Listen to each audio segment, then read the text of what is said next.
오늘 주시는 하나님의 말씀을 함께 보도록 하겠습니다. 오늘 주시는 하나님의 말씀은 고린도후서 9장 8절로 9절의 말씀입니다.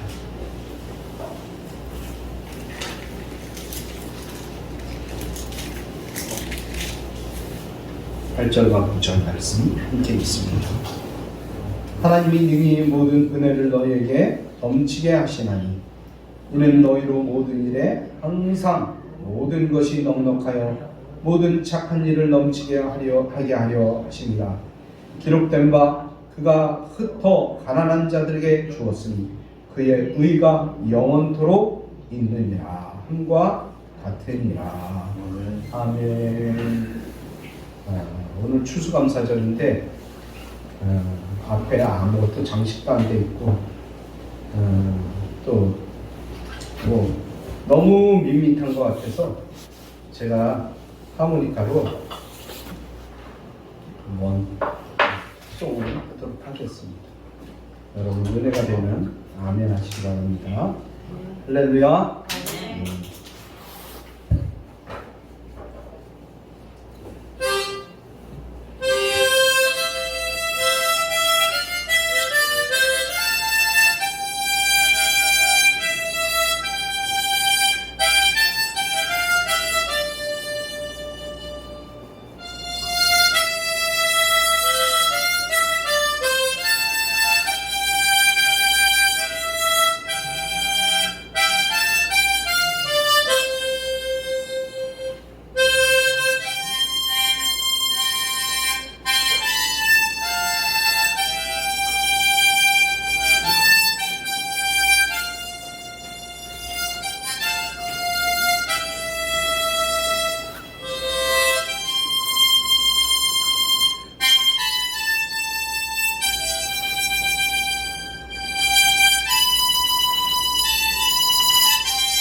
우리가 추수감사절 때도 뭔가 좀 활동도 하고 행동도 하고 누가 와서 특성도 하고 좀 그랬으면 좋겠는데 참 너무 밋밋한 것 같아요.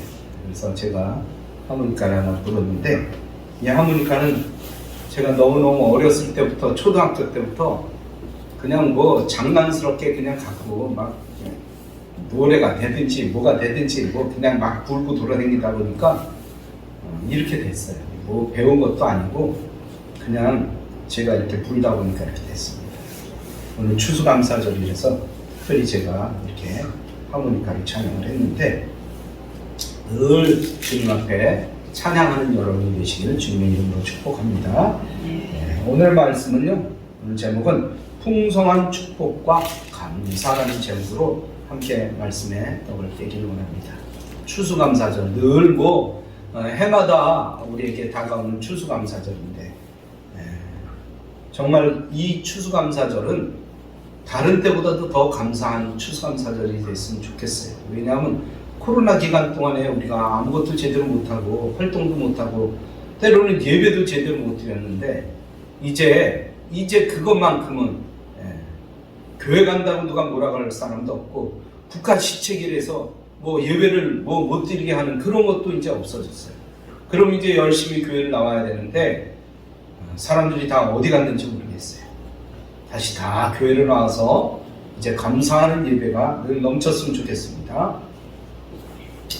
특별히 이 가을에 풍성한 축복의 열매가 있기를 주님의 이름으로 축복합니다. 깊어가는 이 성숙한 계절의 이 풍요로움으로 인해서 정말로 우리의 인생에 있어서도 그렇고, 우리의 삶에서도 그렇고, 우리의 그 어떤 일에서도 그렇고, 이 가을에 아름다운 풍성한 열매가 있기를 다시 한번 축복합니다. 일본의 신학자 우찌무라 간조라는 분이 계셔요. 그분은 하나님 앞에서 이렇게 얘기했어요. 저주받은 사람이 셋이 있다. 저주받은 사람 셋이 있다고 했어요. 먼저는 아무리 해도 하나님이 안 믿어지는 사람이에요. 이 사람은 정말 저주받은 사람이에요. 믿으려고 아무리 애써도 안 믿어져. 이런 사람은 저주받은 사람이에요. 둘째는 아무리 성경을 읽어도 하나님의 음성이 들리지 않아요.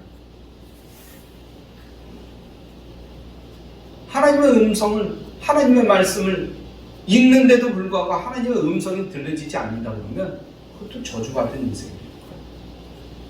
세 번째는 아무리 감사하려고 해도 감사가 되지 않는 사람이 있다는 거예요. 감사하지 않는 사람이 있다는 거예요. 날마다 불평하는 사람이 있다는 거예요.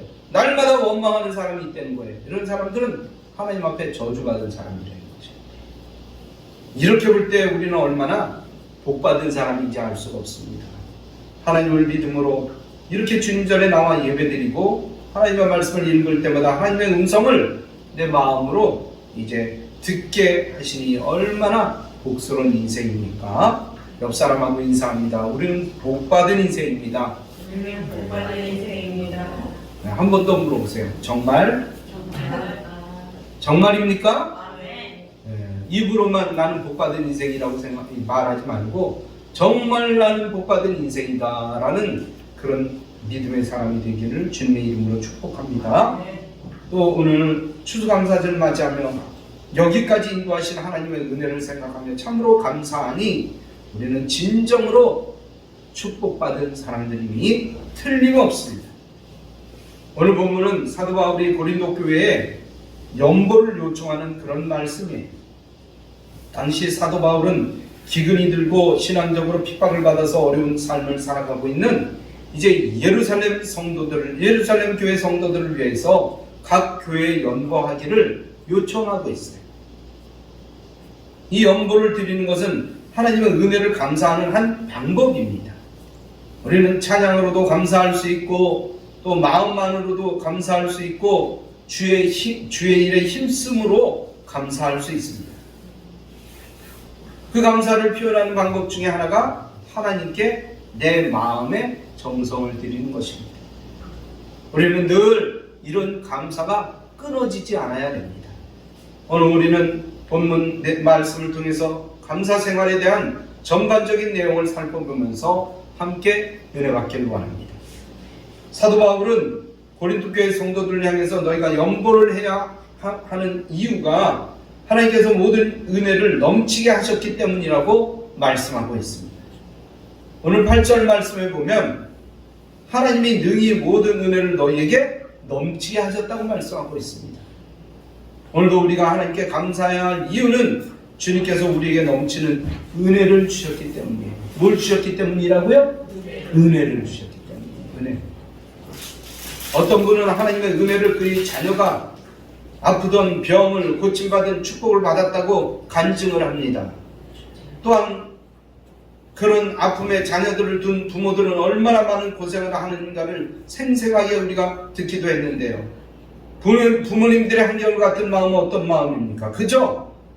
자녀들이 병 들지 않고 건강한 모습으로 열심히 사는 모습이 가장 부모님들이 원하는 거예요.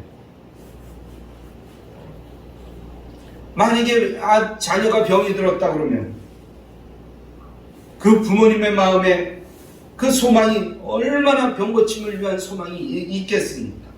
그러나 우리는 먼저 자녀들의 구원을 위해서 기도하고 힘써야 되는 거예요. 병에서 낫는 것보다도 육체의 고통에서 낫는 것보다도 더 귀한 것이 무엇이냐? 바로 구원받는 거예요. 구원. 이 땅에 그렇게 어떻게 살든지 살다가 하나님을 믿고 하나님을 안 믿건 간에 만약에 제대로 믿지 못해서 천국에 가지 못한다 그러면 얼마나 억울하겠습니까? 비록 병이 낫지 못하고 병이 낫도록 기도했다 할지라도 우리는 그보다 앞서 천국에 가도록 더욱 열심히 기도해야 될 것입니다. 여러분의 목표가 뭡니까? 여러분의 목적이 뭡니까? 여러분 돈 버는 목적을 갖고 사는 사람도 있어요. 네, 아픈 병 낫기를 목적으로 사는 사람도 있어요. 그러나 제일 큰 목적은 뭐냐? 천국이에요. 저 천국이에요. 저 천국. 우리는 천국을 소망하면서 살아야 될 것입니다.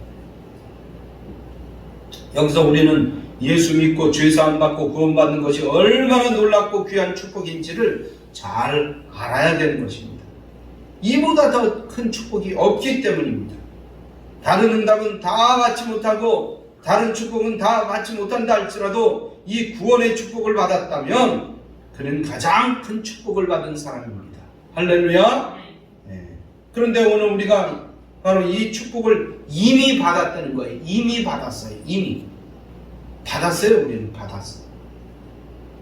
또한 하나님의 크신 은혜는 여기에 머물지 않고 이 세상을 살아가면서 필요한 모든 것들을 믿는 우리에게 허락하여 주셨다는 것입니다. 그러니 우리가 지금 얼마나 많은 축복을 누리고 사는 겁니까? 여러분 실감되십니까? 여러분 내가 정말 축복받고 사는 것이 실감이 되십니까? 실감이 되세요? 에이, 내가 돈도 없고 내 남편은 아프고 지질 궁상을 떨고 사는데 내가 무슨 축복을 받은 거야? 아니요. 하나님 믿는 것 자체가 축복입니다. 할렐루야. 또한 하나님의 크신 은혜는 여기에 머물지 않고 이 세상을 살아가면서 필요한 모든 것을 믿는 우리에게 허락하여 주셨습니다. 그러니 우리가 지금 얼마나 많은 축복을 누리며 살고 있는 것입니다. 실감해야 됩니다. 실감. 여러분 생각해 보세요. 재작년부터 시작해서요, 그죠? 작년 한 해 동안 올해 초까지 얼마나 우리가 이 코로나 때문에 어려움을 당했습니까? 아직도 중국은 여기저기를 폐쇄하고 제대로 돌아다니지도 못해요. 근데 우리는 그래도 마스크 쓰고 이제 못 가는 곳이 없잖아요. 밖에 나가면 마스크 써도 누가 마스크 안 써도 뭐라 그럴 사람이 없어요. 이제 어느 정도 자유롭게 됐어요. 이제 조금만 오래만 지나면 마스크도 벗게 될 것입니다. 그리고 자유롭게 어디서 무엇을 하든지 누가 마스크 안 써도 누가 뭐라 그러지 않고. 언젠가 제가 버스를 타는데 호주머니에 어디 음식점 들어갔다 나오면서 호주머니에다 마스크를 집어넣고 버스를 탔는데 갑자기 막 소리를 치는 거 누가 앞에서 마스크 쓰세요 마스크. 아주 난 큰일 당한 줄 알았어. 아이고 그렇게 아주 된통은 났어. 그래요. 이제 그러지 않겠죠, 그죠? 얼마나 마스크 안 쓰고 돌아다니는 것이 얼마나 축복인지 몰라요. 얼마나 축복인지 몰라요. 그런 위기를 우리가 겪어왔습니다. 그럼에도 불구하고 우리가 여기 이렇게 건강하게 살아있잖아요. 그러니 얼마나 감사합니까? 그리고 나서 보면요, 우리나라가 이 코로나 때문에 어떻게 보면 더 축복받은 것 같은 느낌이 있어요. 우리나라가 코로나 이 시기를 겪어오면서 그 전까지는 우리가 선진국이라는 얘기를 못 들었어요. 선진국이라는 얘기를 못 들었어요. 그런데 이 방역 제대로 했다는 거 하나 때문에 우리나라가 갑자기 선진국이 됐어요. 갑자기. 여러분 그렇게 느끼시지 않습니까? 그 전에는요, 선진국이라는 얘기를 언감생심, 누가 그런 얘기를 했습니까? 네? 그런데 코로나 겪어오면서 코로나를 잘 못하게, 뭐 정부가 잘해서 그렇습니까? 아니요. 정부가 잘해서 그런 게 아니에요. 우리나라 사람들 모두가 잘했어요. 잘 지켰어요. 열심히 했어요. 그러다 보니까 우리나라가 갑자기 코로나 겪어오면서 선진국이 됐어요. 할렐루야! 네. 어디 가서도 한국이. 게다가 가수들이 한번 뜨니까 우리나라 K-팝, 뭐 K 뭐 음식 뭐 K자 들어가는 게 얼마나 많은지요. 얼마나 많은지. 엊그저께 보니까요. 70년대만 해도 한국 언어를 배우려고 하는 학생들이요. 세계적인 어느 학교를 비교해 가면서 그 학교에 26명이 됐대. 26명. 전 학교에서 우리나라 학과도 개설되지 않았지만 우리나라 학과 개설된 학교에서 우리나라 말을 배우려고 하는 사람이 26명밖에 안 됐대. 근데 어느 학교 그 학교를 비교하면서 그게 600대 1이 되니 600대 1 들어가려고 한국어 배우려고 들어가려고 하는 학생들이 600대 1이래요. 600대 1. 네? 26명이었던 사람이 뭐 만 얼마가 됐다는가. 얼마나 대단합니까? 네. 그렇게 우리나라가 선진국으로 지금 도약하고 있습니다. 물론 우리는 아직도 어려운 게 여러 가지가 있어요. 사실 많은 해결해야 될 과제들은 여러 가지가 있지만 그래도 가만히 생각해 보세요. 우리 어렸을 때 생각해 보세요. 네? 밥 먹고 살기가 힘들었던 민족이에요. 사실 이렇게 살기가 참 어려웠어요. 그런데 아무리 코로나 시기지만 이처럼 잘 산 때가 없었다는 거예요. 우리나라가. 그런 거 보면 우리가 축복받은 겁니다. 특별히 이 올해 추수감사절을 맞이하면서 우리는 정말 하나님 앞에 감사해야 됩니다. 할렐루야. 네. 특별히 올해 추수감사절은 이 하나님의 은혜를 다시 한번 깨닫고 감사해야 할 그런 추수감사절이라는 것입니다. 우리는 항상 범사에 감사하는 삶을 살아야 된다고 생각하면서도 이 감사를 잊고 살아갈 때가 얼마나 많은지 알 수 없어요. 그래요. 안 좋은 거 생각하니까 그래요. 못한 거 생각하니까 그래요. 가난한 거 생각하니까 그래요. 어려운 거 생각하니까 그래요. 우리는 더 기쁜 마음을 가져야 됩니다. 잘 되는 거 생각해야 돼요. 이전과 비교해서 얼마나 지금 잘 되고 있는지 여러분 이런 아름다운 긍정의 삶이 올 추수감사절이 되기를 주님의 이름으로 축복합니다. 특별히 이 시간 하나님께서 우리에게 주신 구원의 은혜와 강야와 같은 인생을 살아갈 때 정말 불기둥과 구름기둥과 같은 그런 인도하심으로 우리를 여기까지 인도해 주시지 않았습니까? 이것이 바로 은혜예요. 은혜. 네, 그러므로 우리는 늘 진심으로 주님 앞에 감사하는 우리가 되어야 될 것입니다. 이 시간 나 된 것이 하나님의 은혜이고 여기까지 지내온 것이 주님의 크신 은혜입니다. 믿습니까? 네, 그러면 우리가 어떻게 감사를 주님 앞에 해야 될까요? 네? 여러분 우리가 감사하면서도 감사를 우리가 행동으로 옮겨야 돼요. 말로 좀 해야 돼요. 행동으로 옮기고 정말 실제로 행동해야 돼요. 먼저 우리는 우리 마음에 정한 대로 감사해야 돼요. 정한 대로 감사해야 돼요.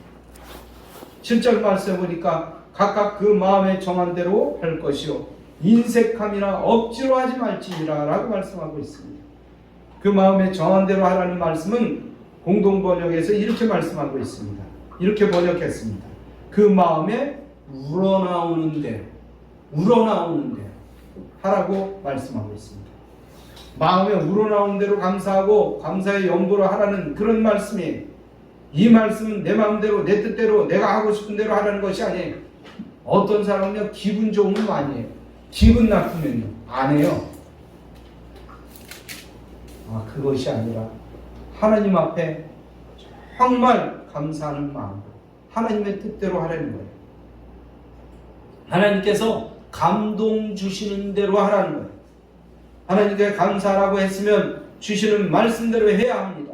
그런 감동을 주셨는데도 불구하고 인색하거나 억지로 드린다면 감사하기가 어려워요.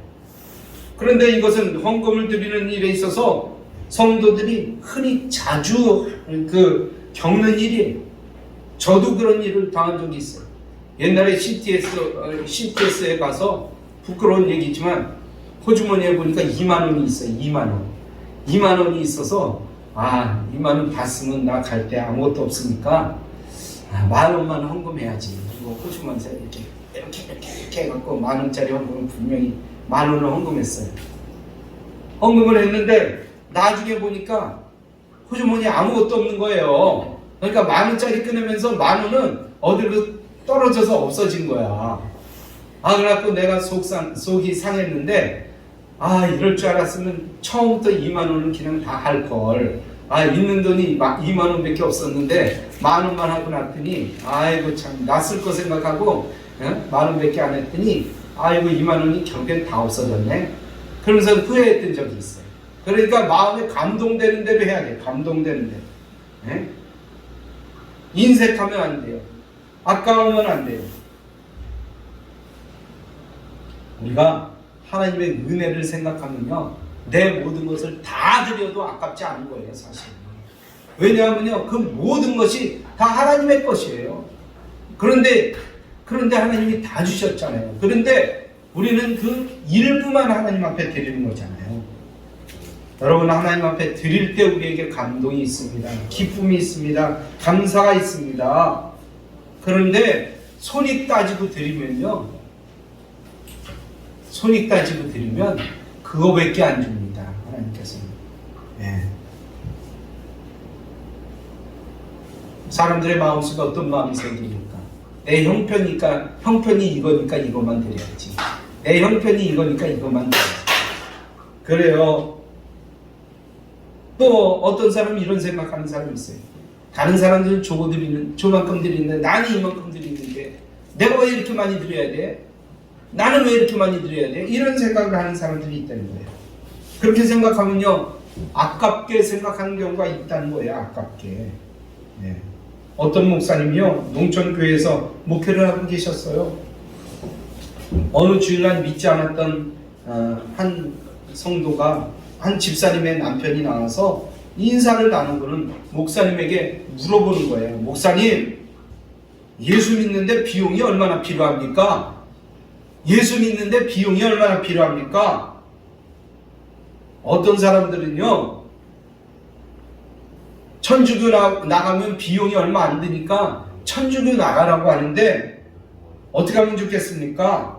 하고 목사님한테 물어봤어요. 그랬더니 목사님이 물어봅니다. 성도님, 얼마나 비용이 들면 예수님 믿으시겠습니까? 이렇게 물어봤어요. 그랬더니 그분이 담배를 폈나 봐요. 담배값 정도면 되겠죠? 뭐 담배값 정도. 그렇게 얘기를 했어요. 그랬더니 목사님이 이렇게 말씀하셨어요. 잘 생각하셨습니다. 담배값 정도 충분합니다. 그만큼만 드려도 아무런 문제가 없습니다. 담배값 정도만 하나님 앞에 헌금하십시오. 이렇게 이야기했어요. 그랬더니 그분이 그 말을 듣고 뭐 별로 예수 믿는데 돈 별로 많이 안 드네요. 이렇게 얘기했어요. 그런데 그분이 교회를 나온 지 얼마 되지 않아서 비용이 조금 올랐어요. 그래서 목사님이 물어봤어요. 아니, 먼저 본 담배값보다 헌금이 좀 올라갔네요. 그랬더니 교회 오다 보니까 술을 끊었습니다. 그래서 술값까지 더 붙여서 주님 앞에 드립니다. 이렇게 얘기하는 거예요. 그러면서 교회를 잘 그렇게 출석해서 3년이 넘었어요. 그래서 이제 세례를 받으려고 하는데 세례를 받으라고 그랬더니 세례를 안 받겠다 그러는 거예요. 왜 세례를 안 받으려고 그럽니까? 이렇게 물어봤더니 세례 받으면 11조 드려야 된다면서요. 11조. 아이 그래도 3년 동안 다녔더니 11조가 뭔지 알았어요. 11조 드려야 된다고 그래서 제가 세례를 안 받겠습니다. 이렇게 정중하게 거부를 했어요. 그러다가 교회가 나온 지 3년이 넘었어요. 이제 3년이 넘었어요. 목사님 11조 바치는데 수학의 11조입니까? 그렇지 않으면 비용을 다 제하고 11조를 드려야 됩니까? 이렇게 물어봤어요. 세금을 제하고 드립니까? 세금 제하지 않고 그냥 전체 수입을 드려야 됩니까? 이 질문 아닙니까? 그래서 목사님이 대답하셨어요. 비용을 제하고 바쳐도 되고 수학의 11조를 바쳐도 됩니다. 믿음대로 하시기 바랍니다. 그렇게 얘기를 했어요. 그랬더니 비용 제하고 나오면 얼마 안 되는데 비용 제하고 나오면 얼마 안 되는데 그러면서 그해 가을에 쌀 2가마를 주님 앞에 바쳤어요. 얼마나 대단합니까? 그렇죠? 쌀 2가마를 바쳤어요. 네? 그런데 다음에 놀라운 일이 벌어졌어요. 다음 해가 돼서 이제 추수를 다 하고 하나님 앞에 드리는데 무려 쌀 20가마를 드렸어요. 할렐루야. 그래서 아니 갑자기 2가마 드리는데 어떻게 20가마를 주님 앞에 드렸습니까? 그렇게 물었더니 이 양반이 대답을 하는 거예요. 자식도 공부 잘 시키려면 유학 비용이 많이 들고 옷도 좋은 옷을 입으려면 비용이 많이 드는데 내가 천국 백성이 되는 일에 어떻게 비용을 값싸게 지불할 수 있겠습니까? 라고 질문을 했습니다. 물어봤습니다. 성령님께서는 제게 그런 감동을 주셔서 이렇게 비싸게 비용을 지불하기로 했습니다. 그래서 목사님이 큰 감동을 받았어요. 그리고 아낌없이 그를 축복했습니다. 그리고 그 집사는 영육간에 큰 축복을 받았다는 그런 말씀입니다. 여러분 우리는 어떻습니까? 이렇게 믿음이 성장해야죠. 이렇게 주님 앞에 더 크게, 더 아름답게, 더 멋지게 드려야죠. 그럴 때마다 우리 하나님께서는 물질뿐만이 아니라 그 모든 생활까지 풍족하게 베풀어 주시는 하나님이신 걸 믿으시기 바랍니다. 두 번째로는 하나님 앞에 드릴 때 즐거운 마음으로 감사해야 됩니다. 즐거운 마음으로 감사해야 됩니다. 7절 말씀 보니까 뭐라고 써져 있습니까? 하나님은 즐겨내는 자를 어떻게 한다고요?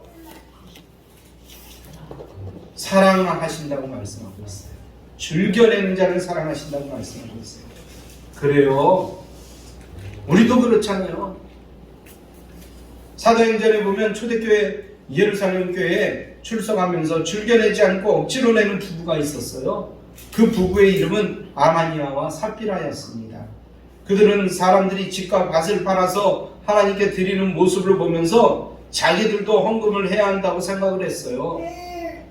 그런데 그 부부가 소유를 팔아서 헌금을 드리려고 하니까 다 드리기가 너무 아까운 거예요. 너무 아까운 거야. 그래서 얼마를 감췄습니다. 그리고 나머지를 드렸어요. 베드로가 그 드리는 헌금을 보면서 이렇게 물어봤어요. 이것이 전부냐? 네가 가진 것이 이것이 전부냐? 그랬더니 아나니아가 그렇다고 대답을 했어요. 이것은 거짓말입니까? 진실입니까? 거짓말이죠. 아니 일부만 드렸습니다. 이렇게 얘기해도 되는데 전부 드렸다고 거짓말함으로 인해서 그는 어떻게 됐습니까? 죽었어요. 죽었어요. 그 뒤에 부인이 이제 들어옵니다. 그 부인은 그 남편이 죽은 걸 몰라요. 그 부인에게 베드로는 또 물어봅니다. 네 남편이 드린 것이 전부냐? 너희 가진 것이 이게 전부냐? 그랬더니 부인도 역시 뭐라고 대답합니까? 그렇습니다. 그 역시도 하나님 앞에 거짓말함으로 인해서 결국엔 다 부부가 다 그들 부부는 죽고 말았습니다. 여러분 하나님 앞에 정직해야 돼요. 헌금 드리면서 일부입니다. 이거밖에 못 드리게 됐습니다. 라고 이야기하면 그래 착하고 충성된 종아 이렇게 응답을 들었을 텐데 거짓말함으로 인해서 오히려 하나님 앞에 저주를 받았던 것입니다. 여러분 11조는 10분의 1을 드리는 거예요. 왜 10분의 1을 드립니까? 10을 사실은 다 하나님께서 주신 거예요.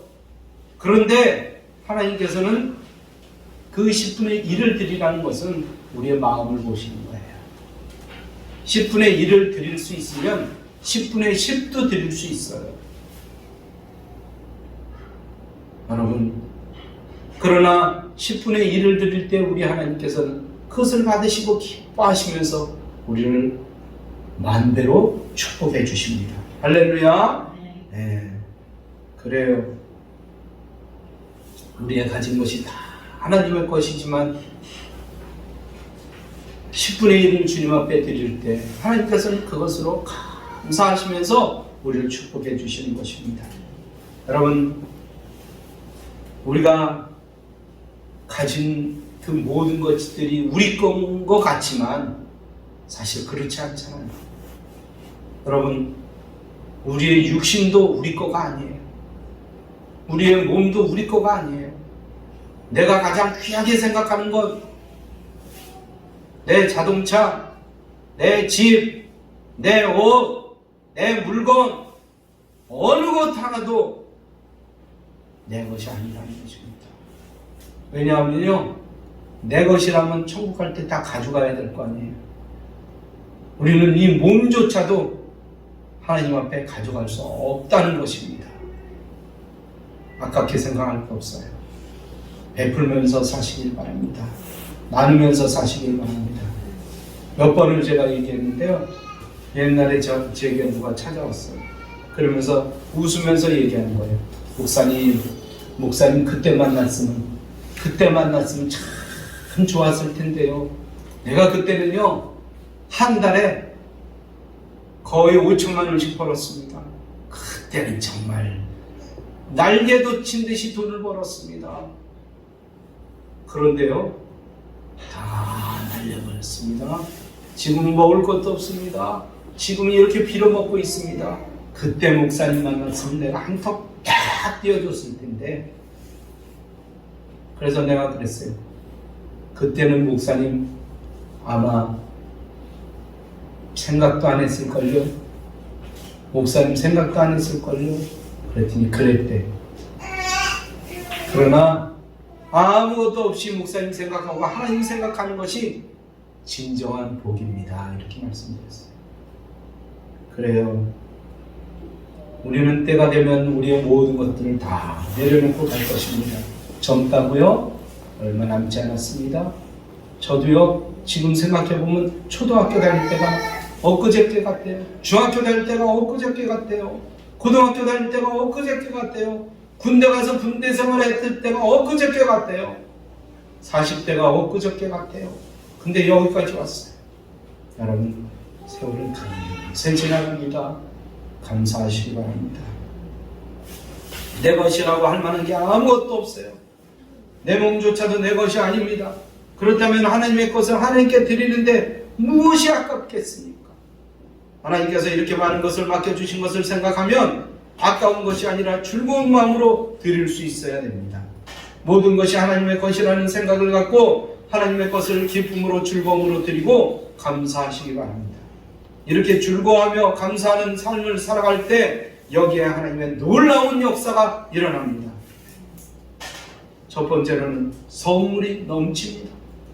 6절 말씀에 보면 이것이 그 적게 심는 자는 적게 거두고 많이 심는 자는 많이 거둔다는 말이로다 라고 말씀하고 있습니다. 이 말씀이 다른 성경에는 이렇게 쓰여져 있어요. 사람이 무엇을 심든지 그대로 거둘 것입니다.